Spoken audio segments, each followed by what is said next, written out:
What's up mga pare ko at dahil laging maulan mga pare ko naisip ko na i-DIY ko na lang yung aming kusina dahil merong bagyo at ilang araw na akong stuck dito sa aming bahay na walang ginagawa at dahil medyo masalimuot na nga ang kitchen area, naisip ko na umpisahan ko na kaagad ang pag-DIY nito mga pare ko dahil hindi na talaga kaaya-ayang tingnan yung aming kusina. Kaya naman dito mga pare ko ay uumpisahan ko na to mga pare ko para hindi masayang yung oras ko or yung oras ng aking bakasyon.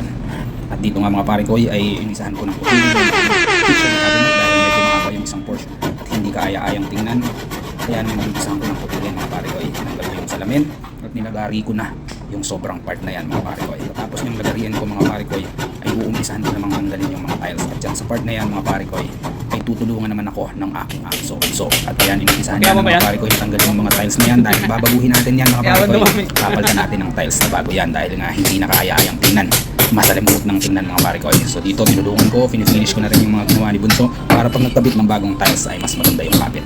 At pagkatapos ng mga pare ko kinabit ko na yung mga parte ng tiles na medyo may kulang doon sa papunta sa CR namin para matapos na kaagad dahil wala na akong oras, wala na akong araw na natitira na sasayangin dahil nga ilang araw na lang ang natitira sa aking bakasyon mga pare ko. Itong DIY na to mga pare ko ay sobrang daming pagod ko dito mga pare ko. Pagod na yung bulsa, pagod na yung katawang lupa ko mga pare ko.